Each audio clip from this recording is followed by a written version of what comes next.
marche.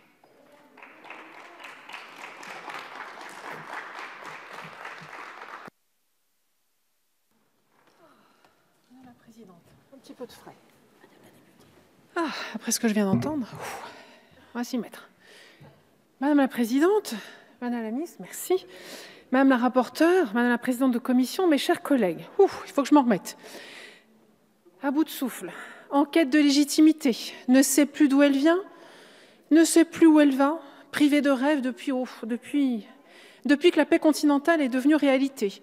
Ah, mes chers collègues, après tout ce que je viens d'entendre, je ne vous laisserai pas penser que je parle de la France. Certainement pas. Non, je veux parler ici de la démocratie européenne.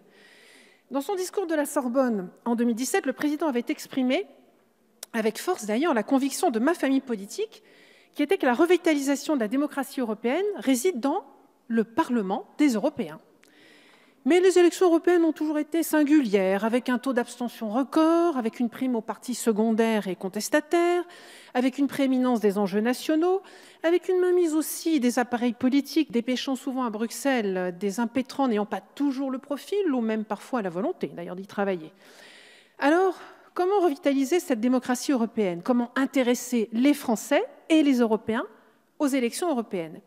Je veux revenir sur les réponses que nous avons déjà apportées et celles qu'il nous reste à apporter. En juin dernier, tout d'abord, nous avons apporté une première réponse électorale en rétablissant la circonscription électorale unique. N'en déplaise à leurs défenseurs, les circonscriptions régionales n'avaient pas fait leur preuve, ça a d'ailleurs été rappelé. Elles n'avaient ni rapproché le député du terrain, ni dépolitisé le scrutin, ni même favorisé l'appropriation des enjeux européens par les Français.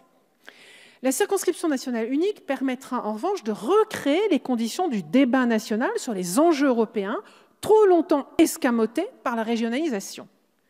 Aujourd'hui maintenant, nous apportons une deuxième réponse électorale, en allant plus loin sur le chemin de cette harmonisation qui a été également rappelée, de cette procédure d'élection. Car ce texte contribue à la convergence de 27 traditions électorales qui ont la vie dure. Les dates, les délais de dépôt des candidatures, les incompatibilités, les inéligibilités, les règles de scrutin, etc. Des avancées modestes, certes, mais des fondations solides pour faire du Parlement européen le creuset de notre projet européen et des conditions désormais réunies pour l'établissement en 2024 de listes transnationales emmenées dans une circonscription électorale unique par le candidat de chaque famille politique à la présidence de la Commission.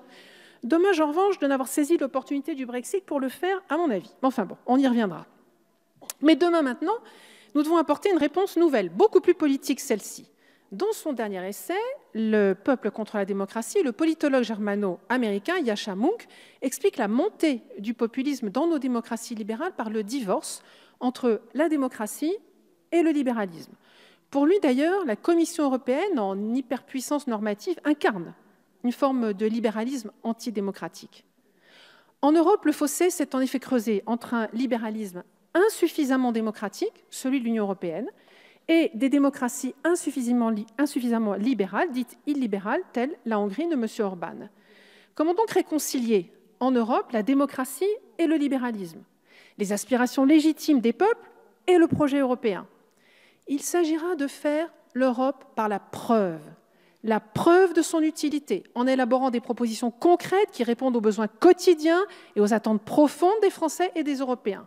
Il faut montrer à nos concitoyens que l'Europe peut les protéger contre les excès de la mondialisation et du capitalisme.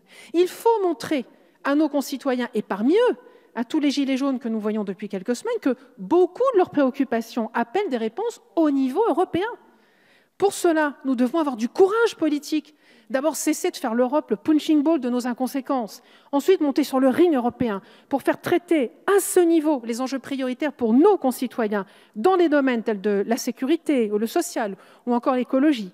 Et c'est ce que fait le président de la République depuis 2017.